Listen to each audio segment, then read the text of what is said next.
ఓరగా వేడి చేయండి. వేడి చేసిన వాటిని పౌడర్ చేసేసేయండి మెత్తగా. ఆ పౌడర్ని జల్లిచ్చేసేసేయండి. బరక లాంటివి తీసేసి మళ్ళా మిక్స్ చేసుకోండి. ఈ మెత్తటి గంధ పొడి లాంటి ఈ పాల పొడి, దీన్ని కాస్త ఎండు ఖర్జూరం పొడి కలిపేసుకోండి. ఒక 100 గ్రాములు ఈ పొడి అనుకోండి, ఒక 25 గ్రాములు ఖర్జూరం పొడి, 4 వంతులకు ఒక వంతు అనమాట. తీపి కోసం ఖర్జూర పొడి కలిపేసుకోండి. అంత సువాసన కోసం యాలక పొడి కలిపేసేయండి.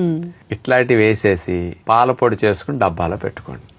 ఇది 15 రోజులు, నెల రోజులైనా పోదు. కాస్త ఫ్రిడ్జ్ లో కావాలని పెట్టుకోవచ్చు.